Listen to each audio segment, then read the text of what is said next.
నమస్తే, నేను మీ KS Naidu. KS నేను సైతం ప్రశ్నిస్తా యూట్యూబ్ ఛానల్ స్వాగతం. జగన్మోహన్ రెడ్డి పరిపాలనలో రాష్ట్రం రావణ కాష్టం అయ్యింది, అస్తవ్యస్తమయ్యింది. రాష్ట్ర ఖజానాని దోచుకున్నారు, ఎలాంటి అభివృద్ధి లేదు. ఇది అందరికీ తెలిసినటువంటి నగ్న సత్యం.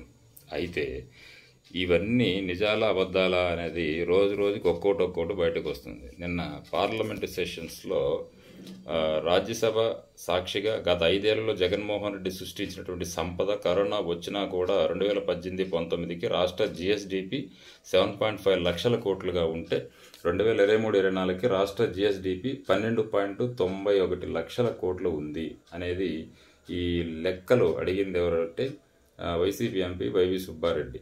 సో దానికి కేంద్ర మంత్రి సమాధానం ఇచ్చినట్టున్నాడు. అది ఆయన ఏమి ఇచ్చాడు అనేది ఒకసారి చూడండి.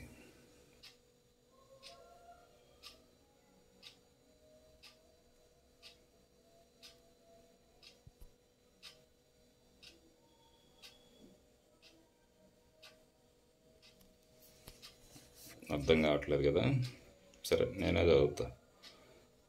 అగ్రికల్చరు, ఫారెస్ట్రీ అండ్ ఫిషింగ్కి వచ్చేసి 2.61488 2018-19 క్రోస్ అయితే 23-24 వచ్చేసి 4,31,100, అంటే దాని గ్రోత్ రేట్ వచ్చేసి 12.97. తర్వాత మైనింగ్ అండ్ క్వారీయింగ్ వచ్చేసి 20,955, అది 2018-2019.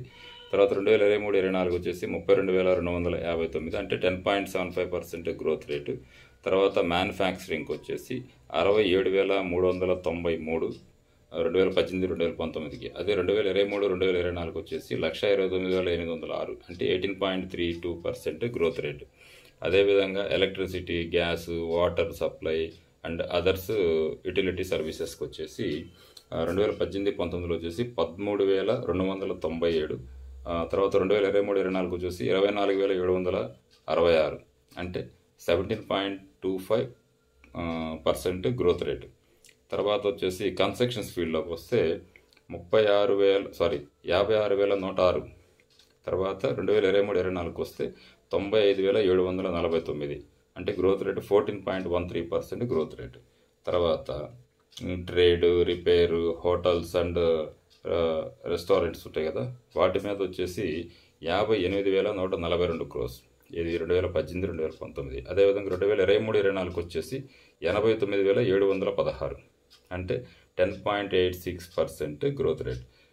ఇవి కాకుండా మళ్ళీ కేంద్ర ప్రభుత్వం నుంచి వచ్చేటటువంటి కొన్ని రకాల స్కీమ్స్ ఉంటాయి. PMJY అని, తర్వాత PMFBY అని, RKYV అని, అంటే రకరకాల స్కీమ్స్ కింద కూడా మళ్ళా అదనంగా కొంత అమౌంట్ అనేది ఇచ్చినటువంటి సందర్భాలు ఉన్నాయి. సో దీన్ని బట్టి చూస్తే జగన్మోహన్ రెడ్డి పరిపాలనలో మనం విన్నదానికి ఇప్పుడు ఈ లెక్కలకి ఏమాత్రం తేడా అయితే అనిపించడంలే. చూద్దాం. సో గతంలో జగన్మోహన్ రెడ్డి ఇంత డెవలప్ చేసినారని అంటున్నారు కదా, ఇప్పుడు చంద్రబాబు నాయుడికి ఇది ఒక ఛాలెంజ్. ఎందుకంటే దానికంటే ఎక్కువ డెవలప్మెంట్ అనేది చూపించాలి. ఎందుకంటే సంపద సృష్టి చేస్తాను, నాకు అనుభవం ఉంది అన్నది ప్రజల్లో ఒక నమ్మకాన్ని అయితే బలపరిచినటువంటిది చంద్రబాబు. సో ఈ కూటమి ప్రభుత్వం కూడా దీనికంటే గొప్పగా కానీ పరిపాలన కానీ చేయగలిగితే రానున్న రోజుల్లో కూటమి ప్రభుత్వానికి తిరుగులేదు. Thank you.